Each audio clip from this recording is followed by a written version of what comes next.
이스라엘 자손이 여호와께 부르짖어 이르되 우리가 우리 하나님을 버리고 바알들을 섬김으로 주께 범죄하였나이다. 하니 여호와께서 이스라엘 자손에게 이르시되 내가 애굽 사람과 아모리 사람과 암몬 자손과 블레셋 사람에게서 너희를 구원하지 아니하였느냐?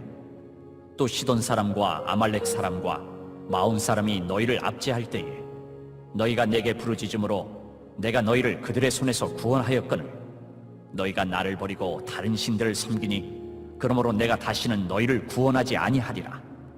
가서 너희가 택한 신들에게 부르짖어 너희의 환난 때에 그들이 너희를 구원하게 하라. 하신지라. 이스라엘 자손이 여호와께 여쭈되 우리가 범죄하였사오니 주께서 보시기에 좋은 대로 우리에게 행하시려니와 오직 주께 구하옵나니 오늘 우리를 건져내옵소서. 하고 자기 가운데에서 이방 신들을 제하여 버리고 여호와를 섬김에 여호와께서 이스라엘의 권고로 말미암아 마음에 근심하시니라. 오늘 고난에 빠진 이스라엘은 또다시 그들이 버린 여호와 하나님을 찾고 있습니다. 이스라엘의 고난이 어느 정도였냐? 성경은 8절에 그들이 학대를 당하였다라고 하고 있습니다. 이 원어적 표현을 보면 그들이 완전히 부서지고 깨어졌다라는 뜻입니다. 완전히 박살나 버린 삶이었다 이거예요. 오늘 박살나 버린 삶을 경험하는 자들이 사실 두 부류가 있습니다. 하나는 이스라엘이라는 공동체 집합체이고 하나는 입다라고 하는 본문의 주인공입니다. 오늘 입다의 삶이 깨어지는 원인은 그의 실패한 거래에 있다는 것을 같이 보고 교훈받기 원합니다. 먼저 이스라엘의 공동체의 삶이 깨어지고 부서지는 근본적인 이유를 알아야 됩니다. 간단해요. 그들이 하나님과의 관계를 먼저 의도적으로 깨트렸다는 것입니다. 13절에 너희가 나를 버리고 사람이 하나님을 버렸답니다. 사람이 자신을 만든 창조주를 버렸다고 합니다. 대단한 존재가 그렇지 못한 존재를 버리는 것이 이 지휘권을 어떻게 이스라엘은 그들의 하나님을 버릴 수 있다는 것입니까? 버린 것도 버린 것이지만 뭘 얻으려고 그들의 하나님을 버렸는지가 더 충격적입니다. 11절 12절 여호와께서 이스라엘 자손에게 이르시되 내가 애굽 사람과 아모리 사람과 암몬 족속과 블레셋 사람에게서 너희를 구원하지 아니하였느냐? 또 시돈 사람과 아말렉 사람과 마온 사람이 너희를 압제할 때에 너희가 내게 부르짖음으로 내가 너희를 그들의 손에서 구원하였거늘 애굽의 바로에게서 내가 너희들을 구원하고 아모리 족속, 암몬 족속, 블레셋 족속에게서 구원했고 시돈 사람, 아말렉 사람, 마온 그 미디안 족속에게서도 구원해 줬다. 그러니까 지금까지 7 족속에게서 차례대로 멸절의 위기에 놓인 이스라엘을 하나님이 구원해 준 게 사실이에요. 근데 6절로 가봅니다. 이스라엘 자손이 다시 여호와의 목전에 악을 행하여 바알들과 아스다돗과 아람의 신들과 시돈의 신들과 모압의 신들과 암몬 족속의 신들과 블레셋 사람의 신들을 섬기고 여호와를 버려 그를 섬기지 아니하므로 바알과 아스다돗, 아람신, 시돈신, 모압신, 암몬신, 블레셋신 여러분 이게 다 누구의 신들입니까? 바로 하나님께서 이스라엘을 그들의 적들로부터 건졌던 바로 그 이방 민족들이 섬겼던 신들입니다. 그러니까 이스라엘은 자기의 사방에 있는 모든 족속의 신들을 빠짐없이 섬겼었고 그들이 섬겼던 신들의 족속들로부터 압제를 차례차례 당하고 있었다는 겁니다. 그런 것의 되풀이가 적어도 6, 7번 이제까지 있었습니다. 그 모든 이방 족속은 자신들의 신들을 오히려 버리지 않고 섬깁니다. 그런데 어쩜 이스라엘만은 자신을 구원하신 하나님을 버리고 다른 신들을 쫓아가서 완전 깨지고 부서지고 끝에 가서야 돌아와서 하나님을 찾는 것입니까? 7번은 완전의 숫자입니다. 하나님이 오늘 이 7번의 배교와 7번의 구원을 얘기하시는 것은 이제는 이것이 끝이라는 겁니다. 더 이상 이런 비정상적인 관계 하나님이 원치 않는다고 선포하시는 겁니다. 너희들과 이 관계 이제 청산하고 싶다. 오늘 말씀하시는 것이에요. 그전에는 선지자를 통해서 말씀하셨습니다. 너희들이 나를 버리고 이렇게 하지 않았느냐. 심하게 꾸짖으셨습니다. 하지만 그런 꾸짖음 속에서도 어느 정도의 희망이 전에는 보였습니다. 하지만 오늘은 선지자를 통해서 말씀하셨다고 성경이 기록하지 않습니다. 직접 말씀하시고 있는 것처럼 보여줌으로써 지금 말하고 있는 하나님의 심경이 얼마나 심각한 것인지 묘사하고 있는 것입니다. 이스라엘에게 하시는 말씀이 오늘 뭡니까? 13절, 내가 다시는 너희를 구원하지 아니하리라. 세상에 하나님의 자녀에게 이거보다 무서운 선포가 있겠습니까? 우리 하나님이 그의 백성, 그의 자녀에게 다시는 너희를 구원하지 아니하리라 선포합니다. 너희가 용서를 구하고 이제는 너희가 회개하고 새로운 마음으로 다시 출발한다 할지라도 나는 다시는 너희들을 구원하지 아니하리라. 도대체 하나님에게 이런 말을 듣기까지 이스라엘은 어떤 삶을 살았다는 것입니까? 자비의 하나님이 더 이상 그의 자녀에게까지도 자비를 베풀지 않을 것이라는 이 엄포. 그들은 하나님과의 관계를 원하기보다는 하나님의 능력을 이용할 뿐이었습니다. 그들은 하나님과의 믿음의 교제를 원하기보다는 이방신들과의 쾌락과 물질의 관계를 원했다는 것입니다. 다시는 너희를 돕지 아니하리라. 알면서도 속아줬어요. 이제까지는요. 오늘 그리고 나서 하시는 말씀을 한번 들어봅니다. 종곡을 찌릅니다. 14절, 가서 너희가 택한 신들에게 부르짖어서 너희 환난 때에 그들로 너희를 구원하게 하라. 무슨 말입니까? 자신들이 섬기는 신들에게 가서 문제의 응답을 받으라, 이 말씀입니다. 자신들이 섬기는 신들에게 엎드리고 그들에게 가서 이 문제를 해결해 달라고 하라 이거예요. 근데 그렇게 안 했겠습니까? 당연히 했겠죠. 제사도 지내보고 돈도 갖다 부어보고 해도 안 되니까 마지막으로 하나님께 온 거 아닙니까? 그러니까 자신들이 고집하는 세상의 모든 방법을 다 해보고 안 되니까 하나님께 마지막에는 와서는 도와달라고 하는 거예요. 그게 더 얄미운 거 아닙니까? 만약 문제가 생기자마자 하나님께 간다면 그 사람은 신앙이 있는 사람입니다. 그 사람은 자신의 삶을 하나님과 연결시켜 사는 신앙인입니다. 신앙이 없으니까 세상을 섬기고 세상을 믿으니까 세상적인 방법 다 해보고 그래도 안 되니까 결국 하나님 앞에 오는 겁니다. 자, 그런 사람들을 하나님이 받아주실까요? 안 받아주실까요? 당연히 받아주십니다. 그런 사람들 받아주시려고 넘을 수 없는 산들을 허락하신다는 거예요. 그런데 이스라엘은 안 받아주신다는 겁니다. 왜 그렇습니까? 늘 똑같다는 거예요. 그들이 몰라서가 아니라 알면서 하나님을 버리고 살다가 필요할 때만 하나님을 찾았다는 겁니다. 하나님도 이제는 배신당하는데 지쳤다는 겁니다. 알고 속아주는 것도 한계가 있다는 겁니다. 이스라엘 백성이 뭐라고 합니까? 하나님이 더 이상 안 돕겠다. 네가 믿는 신들에게 가서 구해라 이렇게 말하니까 15절,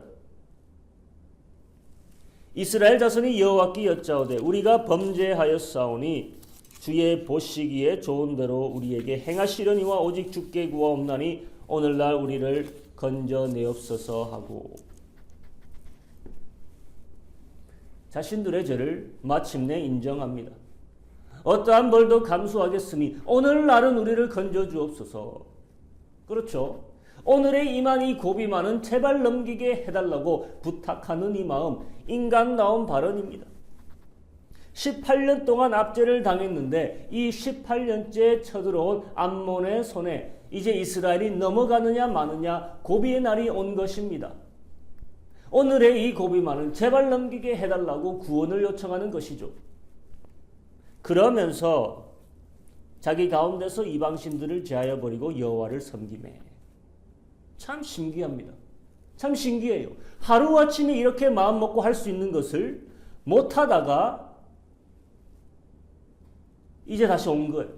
이제까지는 이방신을 쫓아 산 이들. 하나님은 더 이상 이들과 대화하지 않으십니다.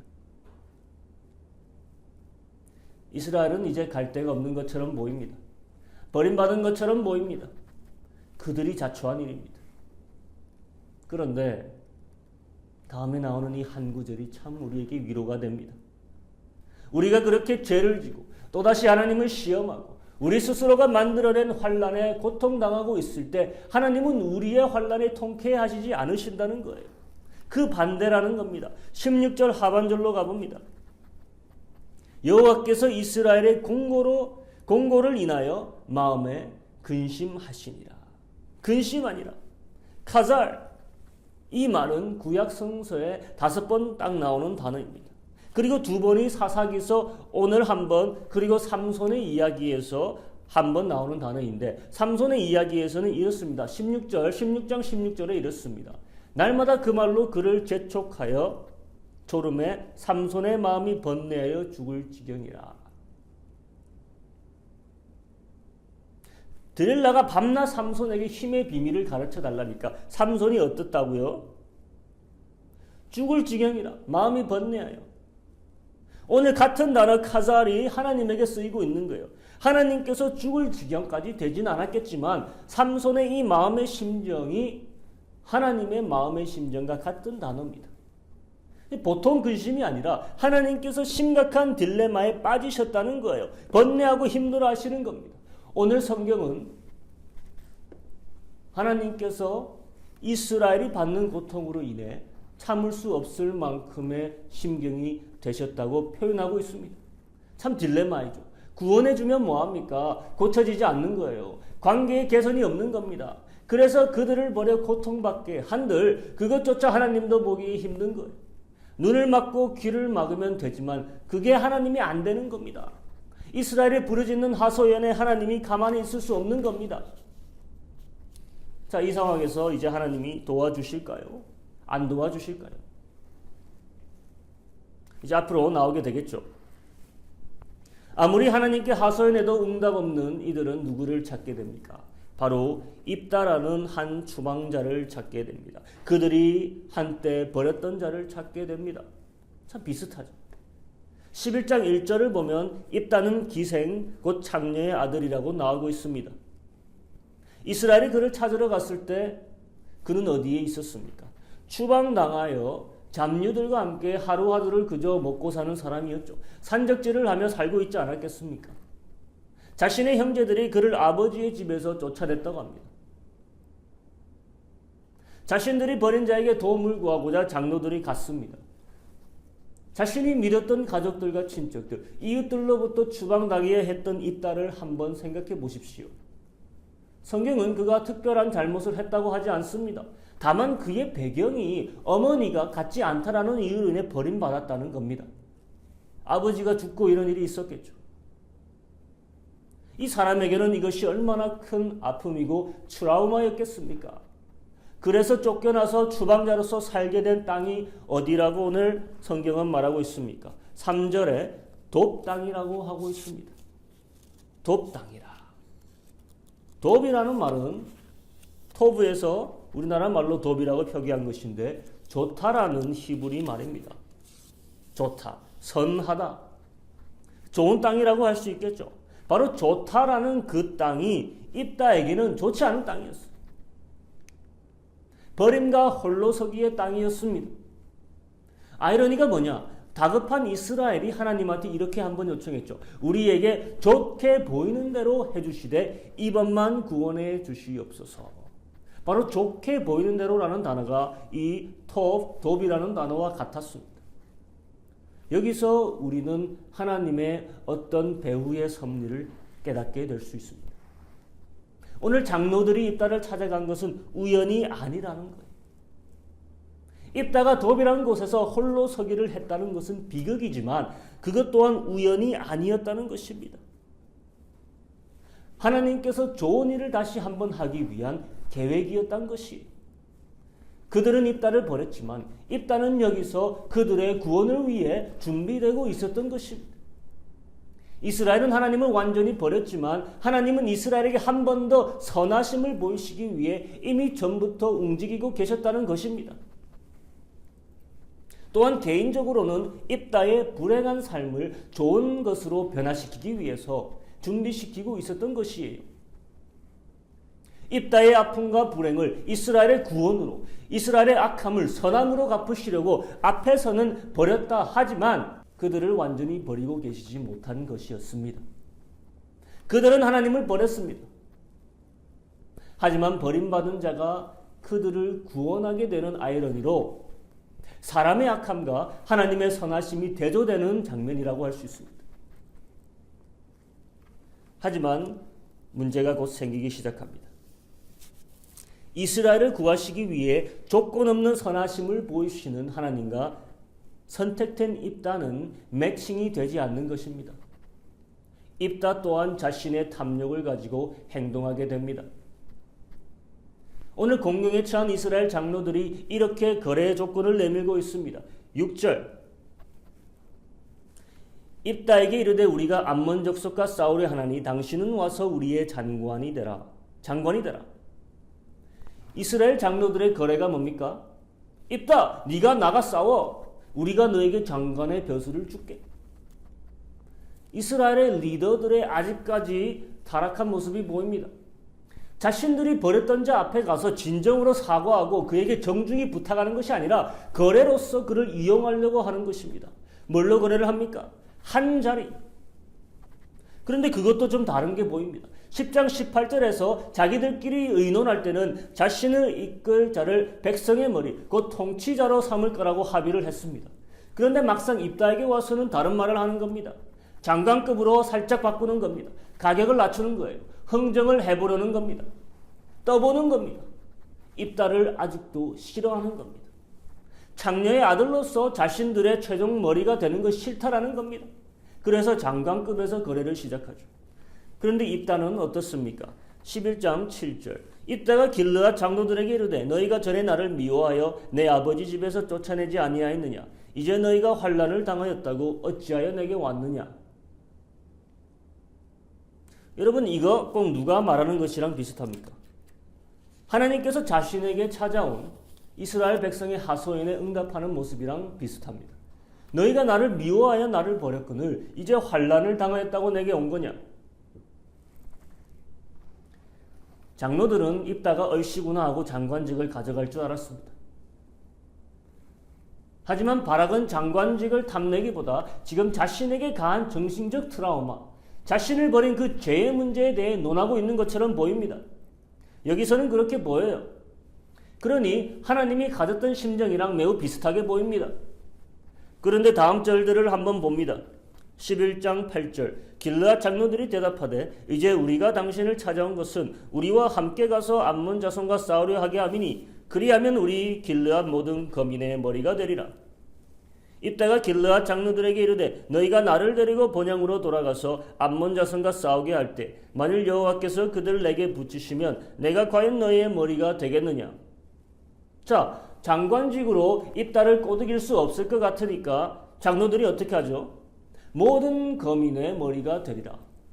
원래 자신들이 논했던 조건으로 이제 조건을 올리는 겁니다. 절박한 상황에 더 이상 거래로 시간을 끌 수가 없었던 것입니다. 그런데 입다 또한 거래를 하는 겁니다.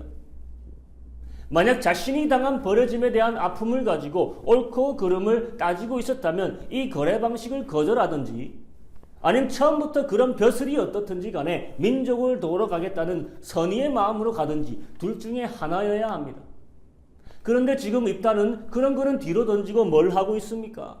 내가 너희의 머리가 되는 것, 우두머리가 되는 것, 출세하는 것, 이것을 원하는 겁니다. 하나님의 이름을 들면서까지 이야기하는 모습이 신앙이 있어 보입니다. 하지만 신앙이 있다 한들 여기서 하나님의 이름을 쓰는 것은 자신의 입장 굳히기에 불과한 것입니다. 우린 여기서부터 뭔가 조짐이 심상치 않을 것이라는 것을 감지할 수 있어야 합니다. 이스라엘이 하나님께 요청했던 거 기억하십시오. 이번만은 구원하옵소서. 어떻게 되든지 간에 이번만은 구원해 주시옵소서. 분명 하나님이 입다의 손을 통해 이스라엘을 구원하실 것처럼 보입니다. 하지만 이것이 좋은 승리가 되지 못할 것임을 지금 이들이 이스라엘의 구원을 놓고 거래하는 모습에서 비춰지고 있는 겁니다. 히브리서에 분명히 히브리서 믿음의 장 11장에 입다의 이름이 등극해 있습니다. 그 말은 그도 승리를 이끌 만한 믿음이 있었다는 것입니다. 그렇다면 입다의 믿음이 어디서 입증이 되느냐 먼저 보길 원합니다. 우리는 그의 믿음을 암몬의 왕과 사신을 통해 주고받는 외교적 담화를 통해 알 수 있습니다. 11장 21절, 23절, 27절. 이스라엘의 하나님 여호와께서 시온과 그 모든 백성을 이스라엘의 손에 붙이심에 이스라엘이 쳐서 그 땅 거민 아모리 사랑에 온 땅을 취하되 23절 이스라엘 하나님 여호와께서 이같이 아모리 사람을 자기 백성 이스라엘 앞에서 쫓아내셨거늘 네가 그 땅을 얻고자 하는 것이 가하냐. 27절 내가 네게 죄를 짓지 아니하였거늘 네가 나를 쳐서 내게 악을 행하고자 하는도다. 원컨대 심판하시는 여호와는 오늘날 이스라엘 자손과 암몬 자손의 사이에 판결하시옵소서. 광야 시절 시온 왕과의 전쟁을 승리로 이끄시는 분은 여호와 하나님이시다. 하나님이셨다. 21절이 그 말씀이죠. 23절 이스라엘이 지금껏 차지해오고 있던 땅은 여호와 하나님께서 우리에게 가지라고 주신 땅이고 그래서 싸워서 이긴 땅이다. 그 말이죠. 27절 오늘 이스라엘과 암몬 자손의 다툼은 하나님께서 최종 심판자가 되시어 판단하실 것이다. 지금 침범하는 너희 암몬이 과연 우리를 침범할 합법적인 근거가 있냐? 그 자신들의 선조가 하나님이 주셔서 싸워서 이긴 땅인데 그것들을 너희들이 가로챌 이유가 있냐? 하나님이 심판자이시기에 하나님이 옳고 그름으로 우리의 케이스를 판단하시리라. 이 외교적 분쟁에서 입다는 계속적으로 이스라엘을 향하신 하나님의 역사적 주도권들을 이야기하고 있습니다. 만약 입다가 이 전쟁의 승패를 현재 이스라엘의 의로움에 근거하여 나갔다면 실패했을 겁니다. 하지만 입다의 믿음이 승리로 이어지고 있는 것은 우리의 공의를 내세우고 싸움에 나가는 것이 아니라 하나님의 공의, 그의 선하신 심판의 결과에 맡기고 있기 때문에 승리했다는 것입니다. 비록 져야 될 운명에 처한 이스라엘이었지만 하나님은 입다의 이 믿음의 말과 마음의 신앙을 통해 이스라엘을 다시 한번 구하시는 것입니다. 하나님이 입다의 믿음을 인정해 주십니다. 어떻게 알 수 있느냐? 바로 다음 절 29절을 가봅니다. 이에 여호와의 신이 입다에게 임하시니 입다가 길르앗과 므낫세를 지나 길르앗 미스베에 이르고 길르앗 미스에서부터 암몬 자손들에게 나아갈 때. 자, 가장 중요한 구절. 여호와의 신이 입다에게 임하니. 어디서 많이 들어본 말입니다. 여호와의 신이 믿음의 용사 갈렙의 아우 온니엘에게 임했듯이 여호와의 신이 자신감 없고 의심 많던 기드온에게 임했다고 했듯이 여호와의 신이 오늘 사회에서 외면당하고 장녀의 아들로 태어나 추방까지 당했던 입다에게조차 임하는 것입니다. 하나님은 차별하지 않으십니다. 바른 믿음이 조금이라도 있는 자라면 하나님은 외모를 보지 않으시고 환경을 보지 않으시고 쓰신다는 겁니다. 여호와의 신이 입다에게 임하시니 오늘 입다가 길르앗과 므낫세를 지나서 전쟁을 할 사람을 다시 모으고 나가는 것입니다. 이것이 오늘 입다의 믿음의 정점이라는 것입니다. 히브리서가 생각하고 말했던 입다는 바로 이 부분이었을 것입니다. 하지만 믿음의 정점이 곧 믿음의 바닥을 치는 것을 우린 곧 보게 됩니다. 31절을 봅니다. 30절 31절 그가 여호와께 서원하여 가로되 주께서 과연 암몬 자손을 내게 붙이시면 내가 암몬 자손에게서 평안히 돌아올 때 누구든지 내 집 문 앞에서 나와서 나를 영접하는 그는 여호와께 돌릴 것이니 내가 그를 번제로 드리겠나이다 하니라. 오늘 입다는 끔찍한 서원을 하나님께 드리고 있다는 겁니다. 왜 이런 서원을 드리고 있는지 함께 봅니다. 30절 다시 주께서 과연 암몬 자손을 내게 붙이시면 과연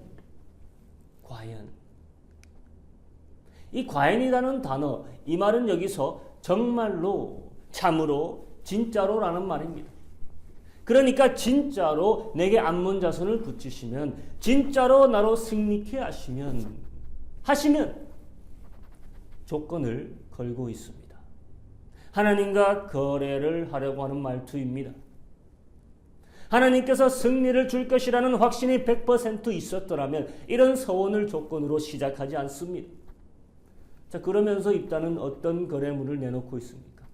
내가 승리하고 평안히 돌아올 때 누구든지 내 집 문 앞에 나와 나를 영접하는 그 사람을 내가 여호와 하나님께 번제로 드리겠나이다. 인신 제사를 말하고 있습니다. 과연 정말 신앙인 입다가 이런 인신 제사를 하나님께 드린다고 말한 것일까? 대부분의 성경학자는 문맥상, 언어상 그렇다고 보고 있습니다. 또한 전체 사사기서의 스토리의 의미상으로도 입다가 말하고 있는 것은 인신제사라는 것이 더 확실해집니다. 성경은 그것을 직접적으로 말하는 것을 회피합니다. 오늘 번제로 드리겠나이다. 이것은 실제로 제사의 번제, 동물을 죽여 드리는 것 같은 번제, 같은 단어예요. 입다의 가장 큰 실수는 그가 하나님의 도우심을 사려고 했다는 것입니다.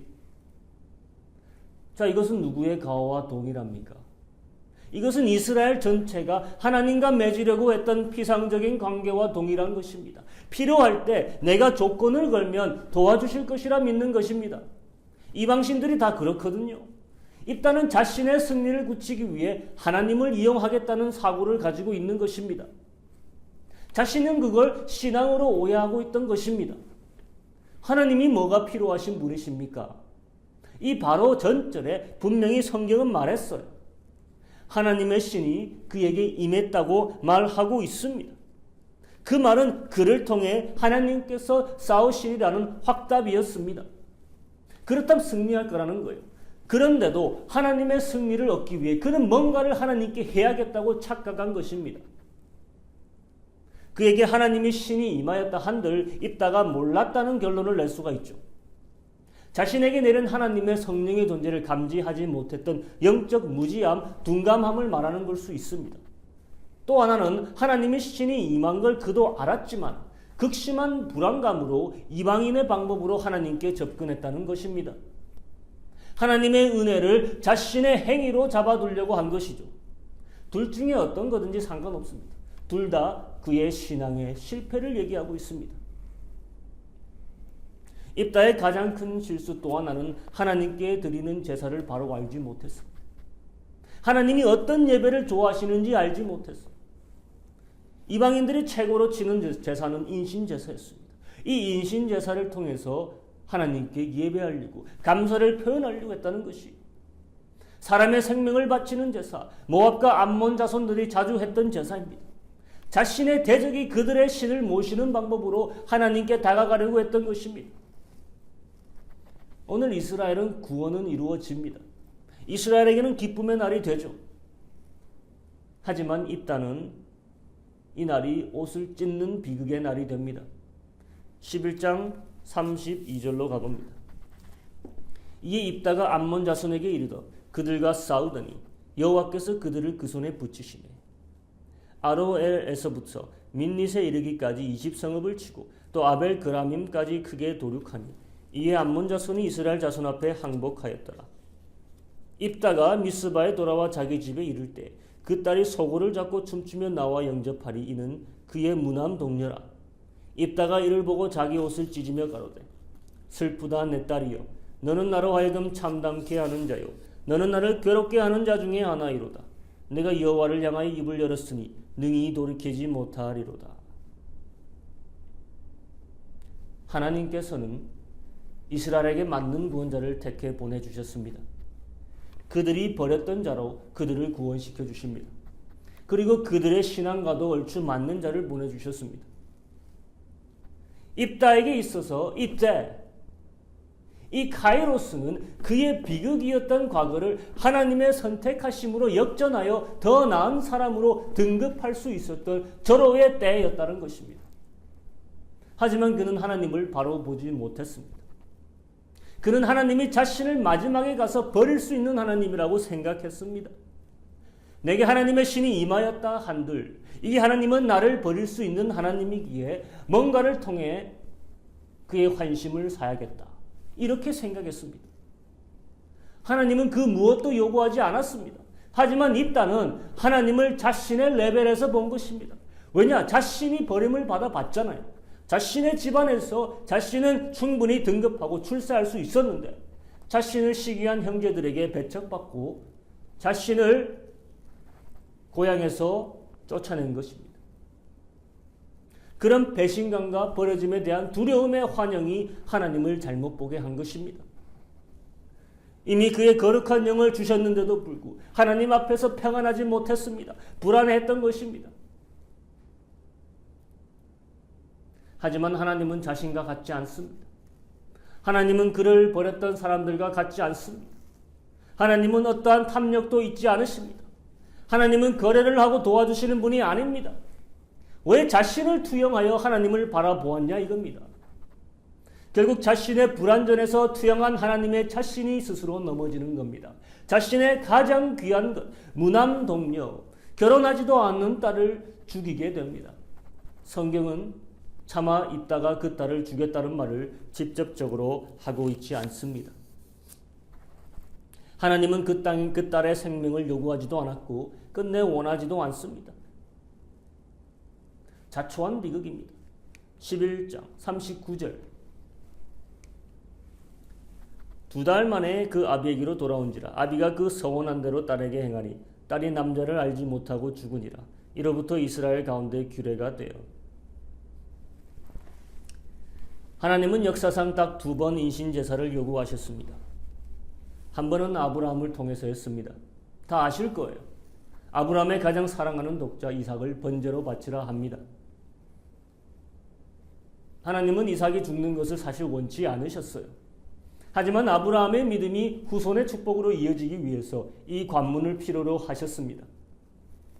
메시아의 예언을 이루기 위해서 이 시험이 필요했습니다. 그리고 이삭 대신에 속죄물 어린 양을 그날 준비하셨고 아브라함과 이삭에게는 하늘의 별과 같은 자손의 축복을 약속하십니다. 또한 2번째 인신제사를 요구하셨던 것은 바로 그 자신에게서였죠. 믿음을 따라 아브라함의 자손이 될 모든 자를 위해서 인신제사를 요구하신 겁니다. 그리고 그것은 예수 그리스도를 통해 실제로 일어난 하나님이 처음이자 마지막으로 요구하시고 받으신 제사, 곧 십자가의 제사입니다. 자신의 가장 아끼는 어린 양을 번제물로 내어놓으신 겁니다. 누구를 위해서입니까? 스스로를 위해서입니까? 아니죠. 결국은 다른 이들의 구원을 위해서였습니다. 오늘 입다에게 하나님이 인신제사를 요구하지 않으셨습니다. 자신이 한다고 서원합니다. 왜죠? 자신을 위해서였습니다. 하나님을 위해서가 아니었어요. 자신의 구원과 자신의 출세를 위해서였습니다. 그런 그에게 하나님이 속죄물을 예비해 줄 필요가 없었습니다. 오늘 칼을 들어 그의 무난 동료 처녀딸을 해하는 그를 하나님이 다급하게 막지 않으셨습니다. 왜냐?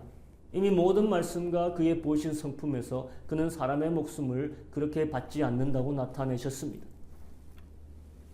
결국 자신이 만든 올가미에 스스로 자신의 가장 귀한 것을 버리는 일을 하고 맙니다. 거기에 어떠한 축복도 하나님은 약속하지 않으십니다.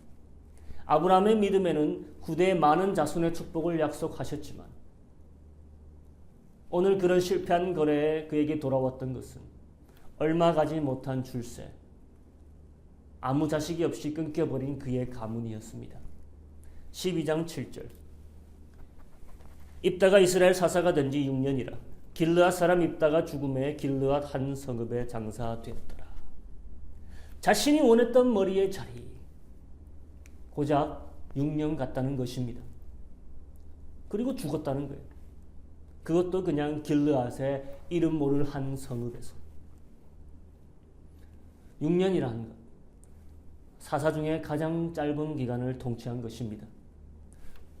무엇이랑 맞바꾼 것입니까? 딸의 생명과 맞바꾼 건 아닙니까? 가장 소득 보지 못하는 사사예요. 비운의 사사입니다.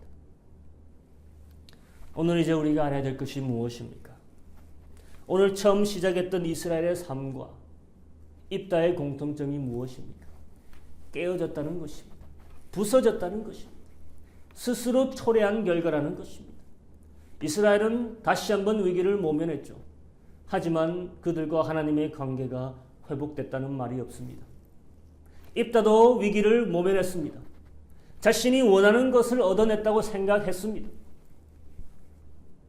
하지만 자신에게 가장 소중한 관계, 자신의 유일한 유산을 잃게 되는 결과를 초래합니다. 둘 다 하나님을 바로 알지 못했습니다. 둘 다 자신들의 처한 두려움에서 하나님을 잘못 원했습니다. 하나님이 원하시는 것이 무엇입니까? 우리랑 상하관계에서의 게임을 원하시는 것이 아닙니다. 주고받고 거래를 원하시는 관계를 원하시는 게 아닙니다. 입다와 문안 동료, 그의 딸과의 관계가 어땠을까요?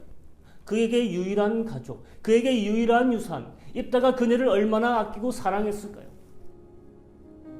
하지만 그녀를 스스로 버립니다. 이스라엘의 유일한 유산은 하나님과의 관계였습니다. 우리가 가장 아끼고 즐겨야 할 유산은 바로 우리와 하나님과의 관계입니다. 이제 오늘 우리 돌아보기 바랍니다. 내가 하나님과의 관계를 어떤 식으로 바뀌어버렸는지, 어떤 식으로